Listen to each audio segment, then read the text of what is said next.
تہجد کی ہر رکعت میں سورہ اخلاص پڑھ سکتے ہیں کیا؟ تہجد کی ہر رکعت میں سورہ اخلاص پڑھ سکتے ہیں؟ نیز ایک رکعت میں کتنی بار سورہ اخلاص پڑھ سکتے ہیں؟ جتنی بار چاہیں پڑھ سکتے ہیں، ہر رکعت میں بھی پڑھ سکتے ہیں، لیکن افضل یہ ہے کہ کبھی کبھار ایسا کریں. باقی کوشش یہی کریں کہ عام معمول جو نبی صلی اللہ علیہ وسلم کا تھا کہ ہر رکعت میں الگ سورت پڑھتے تھے، تو عام معمول یہی بنائیں. کبھی کبھار جوش ہے، سورہ اخلاص پڑھنے کا بڑا دل کر رہا ہے تو پھر پڑھ لیں، زیادہ بھی پڑھ لیں، حدیث سے یہ بھی ثابت ہے.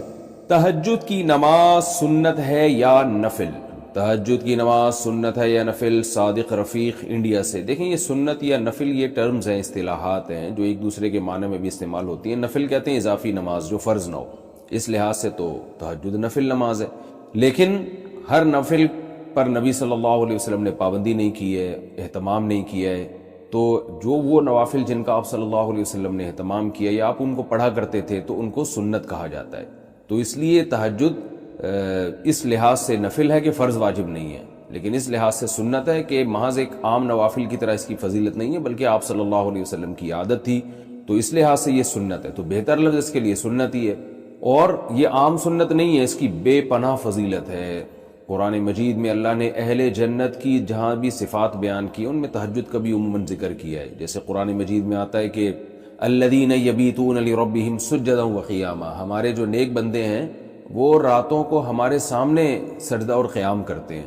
اور سورہ سجدہ میں اللہ تعالیٰ کے ارشاد ہے تتجافى جنوبهم عن المضاجع يدعون ربهم خوفا وطمعا، کہ ہمارے نیک لوگوں کے پہلو رات کو بستروں سے جدا ہو جاتے ہیں اور اپنے رب کو پکارتے ہیں خوف اور امید سے.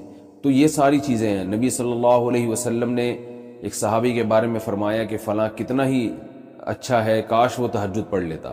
تو اس طرح کی روایات ہیں. تو آپ صلی اللہ علیہ وسلم نے عبداللہ بن عمر کے بارے میں فرمایا، ان کو وصیت کی، ان کے بارے میں صحابی سے فرمایا کہ یہ تہجد کا اہتمام کریں تو کیا ہی خوب ہے. عبداللہ بن عمر فرماتے ہیں اس کے بعد سے میں نے کبھی تہجد نہیں چھوڑی ہے. تو ایسی بہت ساری روایات ملتی ہیں. سورہ مزمل کا پورا دوسرا رکوع ہے ہی تہجد سے متعلق. ان ربک یعلم انک تقوم ادنی من ثلثی اللیل ونصفہ وثلثہ وطائفۃ من الذین معک واللہ یقدر اللیل والنہار، کہ آپ پوری رات تہجد نہیں پڑھ سکتے، آپ کو دن میں یعنی آپ کے جو ساتھی ہیں ان کو مزاربت بھی کرنی ہے، دنیا کے معاملات بھی نمٹانے ہیں، دن میں بعض دفعہ جہاد بھی کرنا ہے، تو آپ رات کا کچھ حصہ اٹھ جائیے، آپ بھی اور آپ کے ساتھی بھی. تو بہت ہی اہتمام ہے. اور فقرؤوا ما تیسر منہ، اور اس میں جتنی تلاوت ممکن ہو آپ اللہ کے سامنے کھڑے ہوں اور قرآن کی تلاوت کیجیے. تو یہ اتنی ساری احادیث، اتنی ساری روایات سے علماء کہتے ہیں کہ بہت زیادہ محرومی کا باعث ہے یہ عمل کہ ایک آدمی تہجد نہ پڑھتا ہو. اور آپ صلی اللہ علیہ وسلم نے فرمایا کہ رات کے آخری حصے میں اللہ تعالیٰ آسمان دنیا کی طرف آتے ہیں اور یہ ندا لگاتے ہیں حل من مسترزق ارزق له، حل من مستغفر اغفر له، کوئی ہے مجھ سے روزی مانگنے والا میں اس کو روزی دوں، کوئی ہے مجھ سے گناہوں کی معافی مانگنے والا میں اس کو معاف کروں. تو اس لیے رات کو جلدی سونا چاہیے، اور تہجد میں رات کے آخری حصے میں جو تہجد کا ٹائم ہے جو سب سے اچھا ٹائم ہے، ویسے تو کسی بھی وقت رات کو پڑھی جا سکتی ہے، لیکن سب سے افضل ٹائم ہے کہ آپ سوئیں اور سونے کے بعد رات کے آخری حصے میں اٹھیں اور اس وقت راز و نیاز کریں، اللہ کے سامنے دعائیں مانگیں. بہت زیادہ اس وقت دعائیں قبول ہوتی ہیں اور نماز کا بہت ثواب ہوتا ہے. ان قرآن الفجر کان مشہودا. وطر کے بعد کیا تہجد کی نماز پڑھ سکتے ہیں؟ سنا ہے کہ وطر پڑھنے کے بعد کوئی بھی نفل پڑھنا مکروہ ہے، کیا تہجد کی نماز بھی نہیں پڑھ سکتے؟ بنت طالب کراچی سے. رسول اللہ صلی اللہ علیہ وسلم کا ارشاد ہے اجعلوا آخر صلاتکم وطرا، وطر کو سب سے آخری نماز بناؤ. اس بیس پر بہت سے علماء کی رائے ہے کہ وطر سب سے آخر میں پڑھنا چاہیے اور وطر کے بعد کوئی نفل نہیں ہے. اور ہمارے شیخ حضرت مفتی رشید احمد صاحب رحمہ اللہ کا موقف بھی یہی ہے، اور احسن الفتاوی میں اس پر بڑا زبردست مدلل رسالہ بھی ہے. لیکن ناجائز کوئی بھی نہیں کہتا، یعنی افضل ہے کہ وطر سب سے آخر میں پڑھے جائیں. لیکن وطر اگر کسی نے پہلے پڑھ لی ہے تو اس کے بعد بھی نفل پڑھنا بھی جائز ہے اور نماز پڑھنا بھی جائز ہے، کچھ بھی پڑھ سکتے ہیں، ناجائز نہیں ہے. افضل ہے، افضل کہ سب سے آخر میں. ناجائز نہیں ہے کیونکہ نبی صلی اللہ علیہ وسلم سے تو ثابت ہے صحیح سند سے کہ آپ نے وطر کے بعد 2 رکعت پڑھے ہیں، تو راجح یہی ہے کہ وہ 2 رکعت بھی وطر سے پہلے پڑھ لیں آپ. لیکن کوئی پڑھ لے تو ناجائز نہیں ہے، خاص طور پر جس کو یہ امید نہ ہو کہ تہجد میں میری آنکھ کھلے گی، وہ اگر وطر چھوڑ کے سو جائے گا اور رات کو آنکھ نہ کھلی تو وطر قضا ہو جائیں گے. اور وطر کی نماز واجب ہے، آپ صلی اللہ علیہ وسلم کی صحیح حدیث ہے اس بارے میں من لم یوتر ان اللہ زادکم صلاۃ الا وہی الوتر، اللہ نے ایک اور نماز ہمارے لیے بڑھا دی اور وہ وتر ہے. تو وتر کے وجوب کے بڑے مضبوط دلائل ہیں، بہت سخت تاکید ہے وتر کی، تو اس کو آپ قضا نہیں کر سکتے. تو اگر رات کو آنکھ کھلنے کا خوف نہ ہو کہ پتہ نہیں آنکھ کھلے گی نہیں کھلے گی، تو پھر آپ کو چاہیے کہ عشاء کی نماز کے ساتھ ہی وتر پڑھ لیں. پھر اگر آنکھ کھلتی ہے تو تہجد بھی پڑھیں، تہجد کو ضائع نہ کریں. تو بہتر یہی ہے کہ وتر سب سے آخر میں ہو، لیکن پہلے پڑھ لیے تو بھی بلا کراہت، بغیر کسی کراہت کے نماز پڑھنا جائز، اس میں کوئی مکروہ نہیں ہے. تہجد کا صحیح وقت کیا ہے؟ تہجد کے اوقات کے بارے میں تفصیل سے بتا دیں. یہاں 4 بجے فجر کی اذان ہوتی ہے، کیا ہم 3:30 بجے اٹھ کر تہجد پڑھ سکتے ہیں؟ کیا اس سے ہمیں تہجد کی فضیلت حاصل ہو جائے گی؟ سہرش کشمیر سے پوچھتی. تہجد کا جو وقت ہے نا، وہ رات کا آخری حصہ بہتر وقت ہے. اور رات کا آخری حصہ کیا ہوتا ہے؟ آپ جو چارٹ ہوتا ہے یا جو نقشے ہوتے ہیں جس میں سحری کا وقت لکھا ہوتا ہے، وہ ہر علاقے میں مختلف ہے. تو آپ وہ دیکھیں یا نیٹ پہ سرچ کر لیں. نیٹ پہ ایسی اپلیکیشن آتی ہیں جو ڈاؤن لوڈ کر لی جائیں تو آپ کو پتہ چل جائے گا کہ صبح صادق کب شروع ہو رہی ہے. تو صبح صادق کا جو وقت ہے اس سے پہلے کا وقت فجر کا تہجد کا وقت ہے، جو سحری کا آخری وقت ہوتا ہے جس میں ہم سحری کھا کے ختم کرتے ہیں.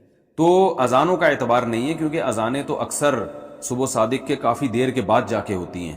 تو اذان سے پہلے نہیں، آپ نے وہ نقشہ میں ٹائم دیکھ کے رکھنا ہے کہ صبح صادق کا وقت آپ کے علاقے میں کتنے بجے شروع ہو رہا ہے. اگر 4 بجے شروع ہو رہا ہے تو 4 بجے سے پہلے جو نماز پڑھی جائے گی نفل نماز، وہ تہجد کی نماز ہوگی. اور 4 بجے کے بعد جو پڑھیں گے وہ تہجد نہیں ہوگی، بلکہ اس میں تو نماز پڑھنا مکروہ ہے سوائے فجر کی 2 سنتوں کے.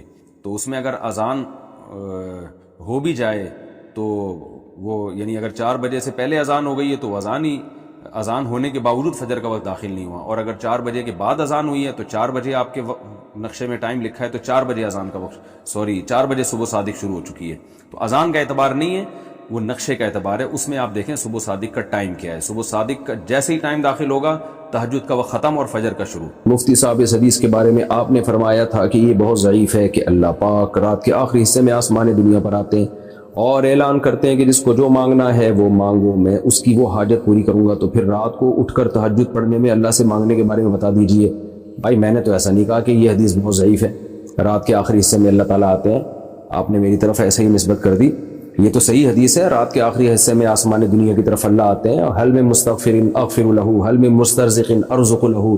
کوئی ہے مجھ سے توبہ طلب کرنے والا، میں اس کے گناہوں کو معاف کروں. کوئی ہے مجھ سے رزق طلب کرنے والا، میں اس کے روزی میں برکت دوں. یہ صحیح ہے، میں نے نہیں کہا کہ یہ ضعیف حدیث ہے. مفتی صاحب 5 بھائی اور ان کے بیوی بچے ساتھ میں رہتے ہیں اور 4 بھائیوں میں کوئی کم اور کوئی زیادہ کما لیتا ہے اور ایک بھائی معذور ہے. ایک بھائی نے ساری زمین جائیداد اپنے نام کر لی ہے، اب ان سب کا جائیداد میں حصہ کیسے ہوگا؟ دیکھیں چاروں بھائی جب ساتھ رہتے ہیں اور مشترکہ کماتے ہیں تو اگر کاروبار بھی ایک ہے تو پھر کوئی کم کوئی زیادہ کمائے تو بھی سب اس میں مشترک ہی ہوتے ہیں، تقسیم ہوگا تو برابر ہوگا. لیکن سب کا اپنا الگ الگ بزنس اگر ہے تو پھر جو زیادہ کما رہا ہے یا کم کما رہا ہے اس میں جو گھر میں خرچ ہو گیا وہ تو سب میں مشترک ہی ہوگا. لیکن سب نے الگ الگ کوئی پراپرٹی اپنے پیسوں سے بنائی ہے تو وہ اس کی ہوگی. باقی ایک بھائی نے اگر ساری جائیداد زمین اپنے نام کر لی ہے تو اس سے وہ اس کی ہوگی نہیں، یہ ذہن میں رکھیں. یہ نہیں ہوگی ان کی، بلکہ دیکھا جائے گا اس جائیداد میں کس بھائی نے کتنا حصہ ڈالا تھا اس کی خریداری میں. یعنی بڑے بھائی نے اگر مثال کے طور پر یہ کام کیا ہے تو دیکھا جائے گا کہ باقی بھائیوں کا اس میں کتنا شیئر تھا، کتنا ان کی پارٹیسپیٹ کیا تھا یا کتنا تعاون کیا تھا. تو ہر شخص اس میں ان کے ساتھ شریک ہوگا. اور اگر یہ ابا کا بزنس تھا جس میں سارے بھائی مشترکہ طور پر کاروبار کر رہے ہیں تو پھر تو اس میں بہنوں کا بھی حصہ ہوگا. بھائیوں نے ابا کے بزنس کو جتنی مرضی ترقی دیں اس سے وہ بھائی اس بزنس کے مالک نہیں بن جاتے. خوب سمجھ لیں. کیا ہری جان کے ہاتھ کا بنا ہوا کھانا کھا سکتے ہیں؟ ہری جان کیا ہوتا ہے بھائی صاحب؟ انڈیا میں ہری جان سب سے چھوٹی ہندو کاسٹ ہے. بھائی کھا سکتے ہیں ہاتھ کا بنا ہوا کھانا، کسی کو بھی کھا سکتے ہیں. اگر طواف کے دوران بھولے سے چہرے پر کپڑا لگ جائے اور یاد آنے پر بھی بدلنے کا موقع نہ ملے تو اس کے بارے میں کیا حکم ہے؟ چہرے پہ کپڑا جان کے لگے بھولے سے لگے، احرام کی حالت میں جو بھی غلطیاں ہوتی ہیں ان میں جان کے کریں یا بھولے سے کریں سب میں جنایت ہی شمار ہوتی ہے، وہ یعنی غلطی ہی شمار ہوتی ہے. تو اب اگر منہ پہ کپڑا لگ گیا تو کپڑا کم از کم 12 گھنٹے تک منہ ڈھکا رہے گا نا کپڑے سے تو دم لازم ہوتا ہے.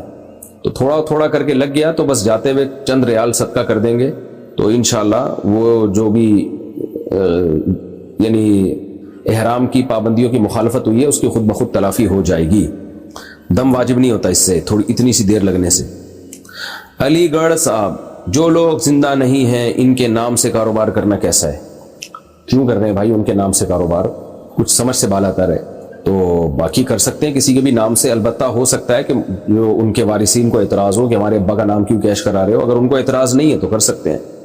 اذان میں حی علی الصلاۃ اور حی علی الفلاح پڑھتے وقت رخ دائیں طرف اور بائیں طرف کرنے کا کیا مطلب ہے؟ یہ سنت عمل ہے، دائیں طرف بائیں طرف. غالباً اس کا مقصد یہی ہوگا کہ آواز دونوں طرف پہنچ جائے، ادھر کے لوگوں کو بھی ادھر کے لوگوں کو بھی. اگر ادھر لوگ موجود نہیں ہیں تو بہرحال جنات اور فرشتے ہیں ان تک آواز پہنچ جائے، تو اس لیے اس کو دائیں اور بائیں طرف کر لینا چاہیے. جنت میں مردوں کو حوریں ملیں گی تو عورتوں کو کیا ملے گا؟ یہ بہت پرانا سوال ہو گیا میرے بھائی، اس کا 20 دفعہ جواب دیا جا چکا ہے. دیکھو جنت جو ہے، جنت وہ آپ کی ہر خواہش پوری ہونے کی جگہ ہے. تو جس کی جو خواہش ہوتی ہے وہ پوری ہوگی نا. اللہ تعالیٰ نے مرد اور عورت کو ایک الگ الگ جنس بنایا ہے خواہشات کے اعتبار سے. تو عورتوں کو زیادہ مردوں کی خواہش ہوتی نہیں ہے، عورت ایک ہی مرد چاہتی ہے، یہ اس کی نیچر ہے. جس عورت کو ایک ٹائم پہ 2 3 مردوں کی ضرورت ہو اس کا مطلب وہ عورت نہیں ہے، اس کی تو فطرت خراب ہو چکی ہے. تو مرد ہوتا ہے جو جس میں اللہ نے ڈیزائرز بھی زیادہ رکھی ہیں اور اس کو زیادہ شادیوں کا شوق بھی ہوتا ہے. تو اس لیے اللہ تعالیٰ نے ہر ایک کے جنت میں جو ہے نا ہر شخص کی خواہش کے مطابق جنت میں نعمتیں رکھی ہیں. تو اس لیے مردوں کو اللہ نے، مرد جو چاہتے ہیں ہماری زیادہ بیویاں ہوں، وہ منہ سے بے شک نہ بولتے ہوں شرم کی وجہ سے، یا ان کو خطرہ ہو کہ ایسا نہ ہو بیگم کو زوردار کرنٹ لگ جائے، یہ سنتے ہی شوق میں چلی جائے. وہ ایک الگ بات ہے، گھر کا ماحول خراب نہیں کرنا چاہتے تو، لیکن شوق تو ہوتا ہے.